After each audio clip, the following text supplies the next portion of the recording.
ഏതായാലും തന്നെ പുതിയ സെൻട്രൽ പാർക്ക് പ്രോജക്റ്റോടെ ഈ കോർപ്പറേഷനിലെ മുൻ മേയർമാരെക്കാൾ പേരും പെരുമയായിട്ടുണ്ട് എനിക്ക്. താൻ നോക്കിക്കോ, പാർക്കിന്റെ പണി കഴിയുമ്പോഴേക്കും ഈ നഗരത്തിന്റെ മുഖച്ഛായ തന്നെ മാറിയിരിക്കും. മാറട്ടെ. സത്യത്തിൽ ആ മുതലക്കുളത്തെ അലക്കാരെ കയ്യിലെടുക്കാൻ കഴിഞ്ഞതാ തന്റെ വിജയം. അതെ അതെ, ഇന്ന് ഒരു കൊടിയൊഴിയും ദിവസം ആയതുകൊണ്ടാ നേരത്തെ ഓഫീസിലേക്ക് ഇറങ്ങിയത്. ആ, എന്താ തന്റെ ദൗത്യം? വന്നിപ്പോ തന്റെ കാര്യസ്ഥനാണോ അളിയനാണോ സുഹൃത്താണോ എന്നൊന്നും ഒരു നിശ്ചയമില്ലാത്ത അവസ്ഥയിലാണ് ഞാൻ. എന്താ സംശയം? ഈ പറഞ്ഞതെല്ലാം ചേരുന്നതാണല്ലോ താൻ. എല്ലാം കൊള്ളാം. നിങ്ങൾ അച്ഛന്റെയും മകന്റെ ഇടയ്ക്കുള്ള ഈ മധ്യസ്ഥ ഈ പേപ്പേഴ്സും ചെക്കുകളും മിസ്റ്റർ കരുണാകര മേനോനെ കൊണ്ട് ഒപ്പിടിവിച്ച് കമ്പനിയിലേക്ക് കൊടുത്തയക്കണം. സിദ്ധാർത്ഥൻ. ഓ, ഞാൻ ആ കുറിപ്പെടുത്ത് മാറ്റാൻ മറന്നുപോയി.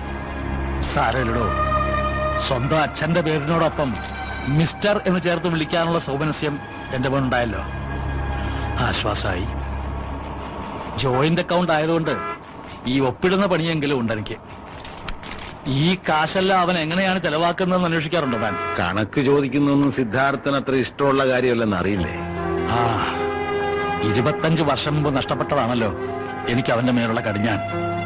അവന്റെ ഇഷ്ടപ്പെടട്ടെ. നഗരപിതാവിന് നാട്ടുകാരുടെ സ്നേഹവും ആദരവും ഒക്കെ ഉണ്ട്. പക്ഷെ സ്വന്തം മോന്റെ സ്നേഹം അനുഭവിക്കാനുള്ള യോഗം മാത്രം ഈ പാവം പിതാവിനില്ല. അല്ലേ രാഘവ?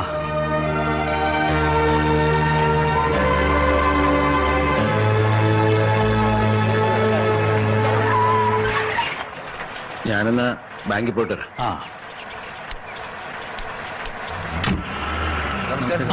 നമസ്കാരം. ആ അലക്കുകാരെ മാറ്റിപ്പാർപ്പിക്കാനുള്ള ഫയലുകളൊക്കെ ക്ലിയർ ആയതല്ലേ? ഉവ്വ് സർ, പക്ഷെ അവര് പേപ്പേഴ്സ് ഒന്നും സൈൻ ചെയ്തിട്ടില്ല.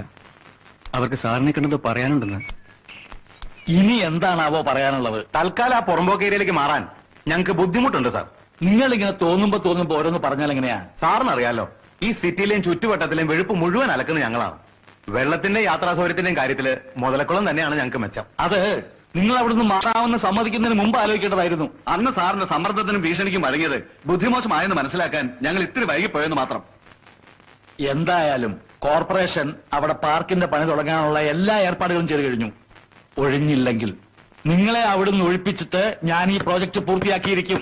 അത് സാറ് ഞങ്ങളെ ശക്തി കുറച്ച് കാണുന്നോണ്ട് തോന്നണം. ഞങ്ങളെ അവിടുന്ന് ഒഴിപ്പിക്കാൻ സാർ ഈ ജന്മത്ത് വിചാരിച്ചാൽ കഴിയില്ല. വരേണ്ട.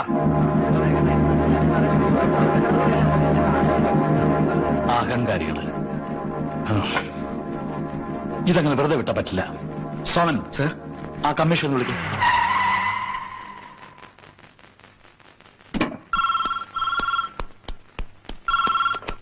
ഹലോ സർ, മേയറുടെ ഫോൺ.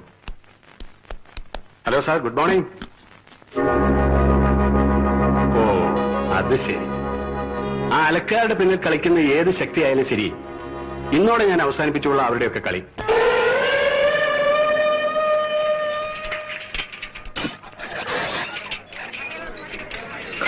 സിദ്ധാർത്ഥ മുതലാളി വന്നോ? കുറച്ചു മുമ്പ് ക്യാൻറ്റീനിലുണ്ടായിരുന്നു.